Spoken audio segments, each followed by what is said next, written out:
Come on, एक minute. इस तरफ. अच्छा.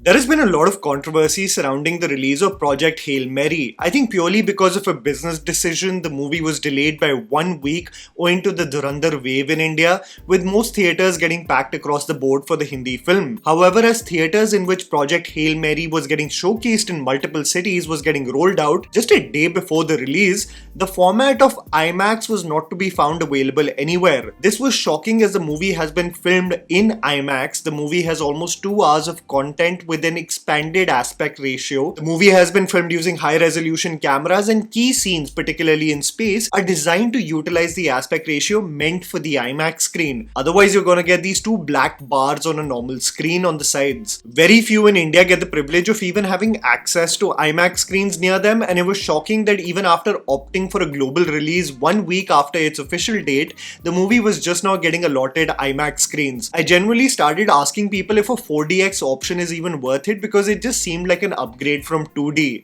with many people conveying their displeasure on the scenario on social media and the hype genuinely building for the film, as the movie is the fastest film in 2026 in Hollywood to race to grossing over $100 million. I think it's happened just over 6 days. I think due to pressure, some IMAX shows started rolling out in India. People acknowledge the hype of Dhurandhar and how its patronage in theatres will continue for weeks to come. But the movie has not been shot for IMAX, and audiences rightfully called it unfair for there to be no shows allotted for the Ryan Gosling starrer.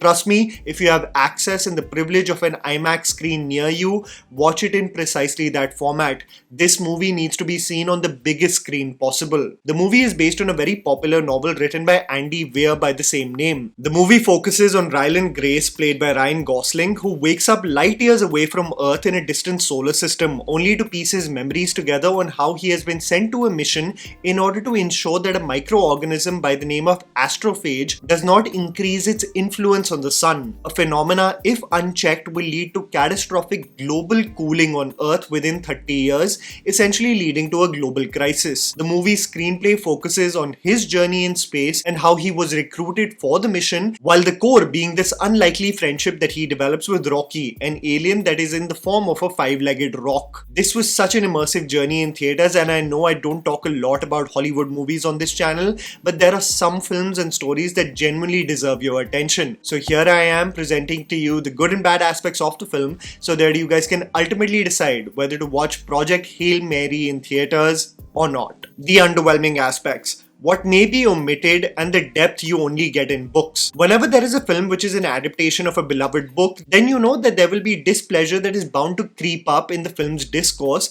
especially when the material of the book is to be condensed in a feature film. No matter how earnest and beautiful the Harry Potter films were, you know goddamn well the book readers just had a completely different experience stepping into that fantastical world. I don't even know how the HBO series will attempt to come close to the brilliance we have already seen. So in Project Hail Mary, a movie that heavily relies on a scientific temper, I think the makers had to make the film accessible on a global level. So those who have read the book may feel like the movie does not get into the nitty-gritties of complicated scientific matters, all for the purpose that it does not come across as an information dump for the audience that goes over the head of most people. I think this may be one of the major criticisms that the fans of the book may convey. There is also a case of how much we know about Strat, played by Sandra Huller. This is a character who is fascinating in the book, and we get little insight of just how powerful she is in the film. She is a competent and no-nonsense leader who is almost given dictatorial powers to ensure that this mission is successful.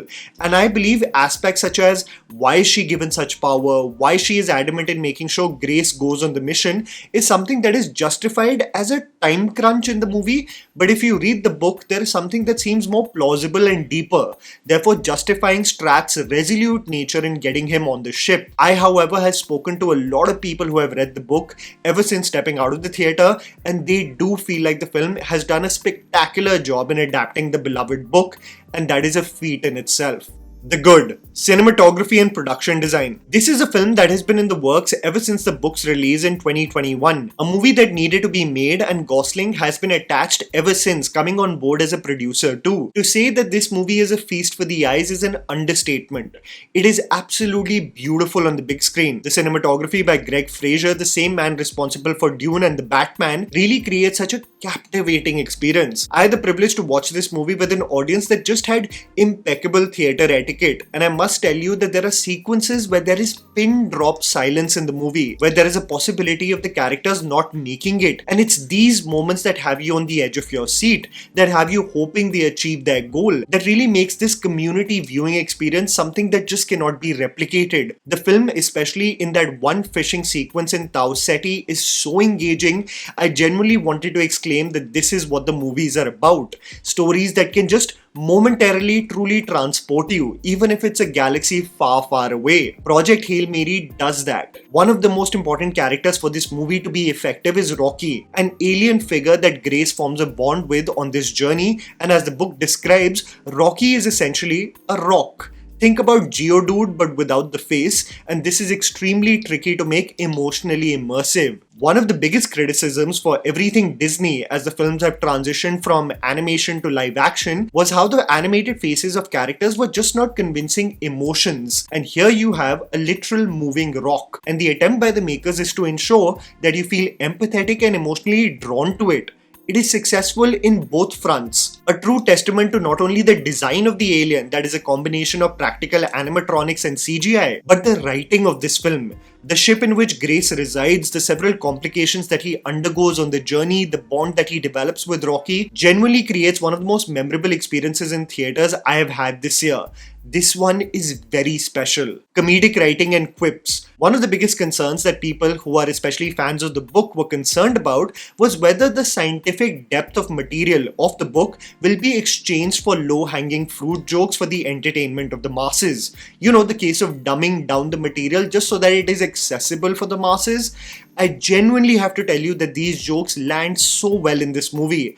I was awestruck that it did not have the problem that most Marvel movies are inundated with. We see too many commercial Hollywood movies where the drama is cut with comedic quips that generate absolute crickets. But this is a movie that is not only a faithful adaptation of the book, but has such effortless comedic writing that it not only generates laughs, but it also does not compromise the stakes at hand. A lot of the times, humor can take away from the gravity of the matter, but here you chuckle, you cry, you connect with the two main characters on this journey, and it never is at the cost of the mission at hand. One could have easily anticipated rolling one's eyes in several situations where Grace just protests as essentially he's just a scaredy cat, but they worked so well in the movie, especially on how much of a contrast he is as a personality type when sharing scenes with Strat. Sandra Huller, who I loved in Anatomy of a Fall, is exceptional in this movie too. It's genuinely the case of a movie being funny, having a scientific temper, and engaging you with the mission at hand, hoping and praying they find a solution and a way back home. Chemistry and performances. You are looking at a movie that visually and from a writing POV has to ensure that it makes a relationship between a human and a moving alien rock emotionally immersive. You know, film is epic when it successfully does so. The initial interactions, how they develop over a period of time,